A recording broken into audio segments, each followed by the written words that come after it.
बोलिए श्री सद्गुरु महाराज की जय। श्री सद्गुरु महाराज की जय। श्री सद्गुरु महाराज की जय।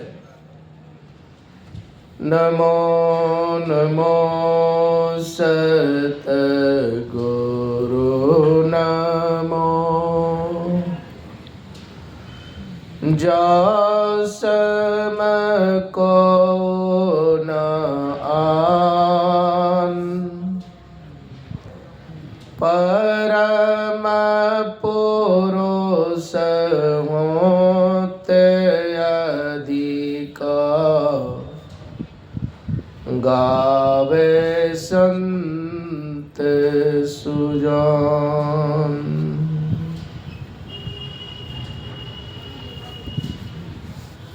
परम पूज्य स्वामी प्रमोद बाबा के श्री चरणों में नमन। स्वामी निर्मल बाबा के श्री चरणों में नमन। स्वामी परमानंद बाबा के श्री चरणों में नमन। अर्चनीय वंदनीय इस मंच पर, पवित्र मंच पर बैठे हुए पूज्य महात्मा गणों के श्री चरणों में नमन। इस सत्संग स्थल पर आए हुए सत्संग प्रेमी सदात्माओं, माताओं एवं बहनों, अभी हम लोग गुरु महाराज की वाणी का अनुभव कर रहे थे। इसको जान लेने से क्या होगा? जब हम अपने इष्ट के वास्तविक रूप को, आत्मस्वरूप को जानेंगे तो होगा क्या? तब सभी में अपना ही गुरु दिखाई देगा।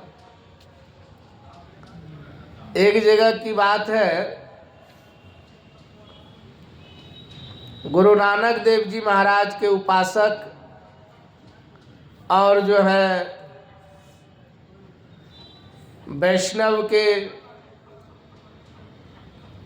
भगवान विष्णु के मानने वाले भक्त, दोनों में बगझक हो गया, खैंचाता नहीं कि हमारे इष्ट बड़े हैं तो हमारे इष्ट बड़े हैं, तो हमारे इष्ट बड़े हैं, हमारा इष्ट श्रेष्ठ है।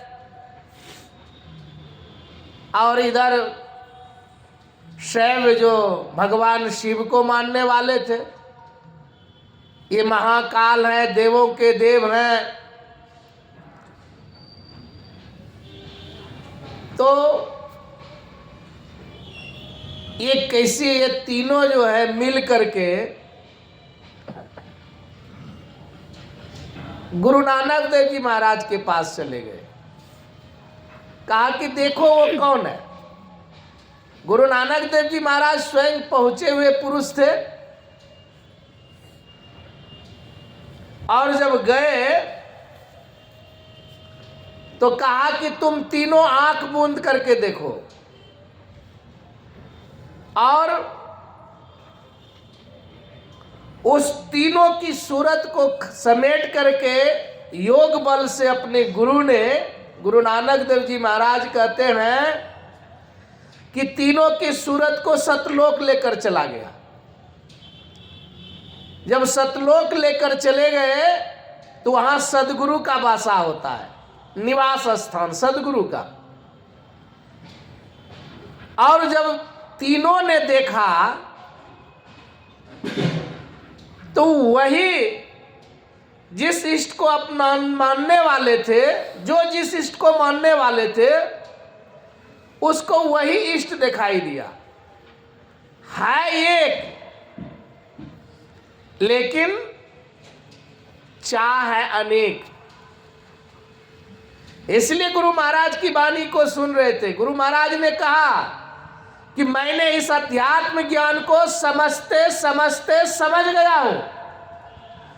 मैं नहीं रहूंगा, मेरी रची हुई पुस्तक रहेंगे, और जो दृढ़ता पूर्वक इसका अनुभव करेंगे तो मुझे विश्वास है कि उसको अध्यात्म ज्ञान से कोई डिगा नहीं सकता है। श्री सद्गुरु महाराज की जय। उसको कोई डिगा नहीं सकता है। इसलिए गुरु महाराज कह रहे हैं कि भले तुम किसी इष्टों को मान रहे हो, अच्छी बात है, लेकिन प्रत्येक इष्ट का 5 शरीर होता है, और ऐसे सबका 5 शरीर होता है, स्थूल, सूक्ष्म, कारण, महाकारण, केवल और आत्म स्वरूप। और जब तक किसी भी इष्ट के, अपने उपासक किसी भी इष्ट के जब तक आत्म स्वरूप का निर्णय नहीं कर लेता है, प्राप्ति नहीं कर लेता है, तो उसकी साधना की इति नहीं होगा और उसका शंका भी दूर नहीं होगा, समाधान भी खत्म नहीं होगा। इसलिए तो बाबा नानक ने भी कहा, बाहर भीतर एको जाने, यही गुरु ज्ञान बताई, जन नानक बिनु आपा न चीन्हे, मिटे न भरम की काई।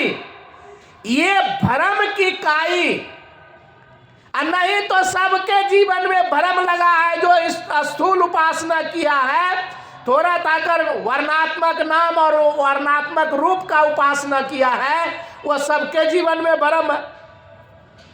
मां सती के जीवन में, जिसको जगत जननी कहते हैं, उसके भी जीवन में भरम है। जब भगवान राम लीला कर रहे हैं कि हे खग हे मृग श्रेणी, देखो मेरी सीता नैनी, और भगवान शिव ने उसको प्रणाम कर लेते हैं, जय सच्चिदानंद। तो सती के मन में भ्रम हो जाता है, ये तो स्वयं त्रिलोकीनाथ है, सभी देवता इसको नमन करते हैं, और ये इसको साधारण जंगल में वन वन भटकने वाले वनवासी को प्रणाम करते हैं, राजकुमार को प्रणाम करते हैं। ये बात क्या है? भगवान शिव ने उसको खूब समझाने का प्रयास किया, आप लोग सब जानते हैं कथा को, लेकिन क्या सती का संशय दूर हो गया?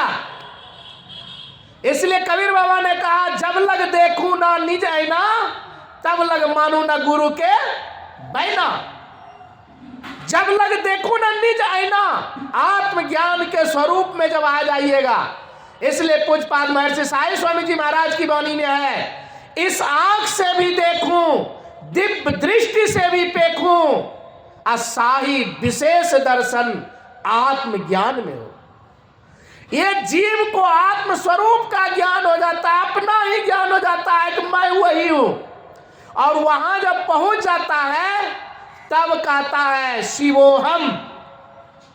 शैव के उपासक कहते हैं शिवोहम, हम ही शिव हैं। अगर कोई सूफी फकीर है तो वो क्या कहते हैं, अन्न हलक, खुद ही खुदा हो, दूसरा कुछ नहीं हो। लेकिन जब तक ये साधना करके इस स्थिति पर आप नहीं आएंगे, तब तक यह समस्या का निदान नहीं होगा, संशय नहीं होगा। इसलिए गुरु महाराज ने कहा कि पहले बौद्धिक स्तर को समझो, जो ताकि तुमको दिखा नहीं सके। नहीं तो ये संसार में बहुत तरह के उपासक हैं। अगर आपके समाज में कोई देविक उपासक चले आवे और देवी की बड़ाई करने लगे, या देवी सर्वभूतेषु शक्ति रूपेण संस्थिता, नमस्तस्ये नमस्तस्ये नमो नमः, या देवी क्षुधा रूपेण, या देवी लज्जा रूपेण, या देवी विष्णु रूपेण। 5वां अध्याय देवी दुर्गा सप्तशती में जो है, 5वां अध्याय में देवी का ही स्वरूप है। कोई शिव के उपासक चले आएंगे तो वह कहेंगे कपूर गौरम करुणावतारम संसार सारम भुजगेंद्रहारम हृदय वसंतम।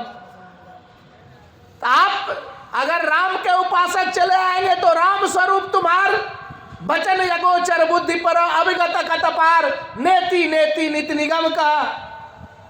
अगर वेदांती चला आएगा, एको सद बहुधा वदंती, एको सद बहुधा वदंती, एकम सद विप्रा बहुधा वदंती, मैं एक हूं और अनेक हो गया हूं।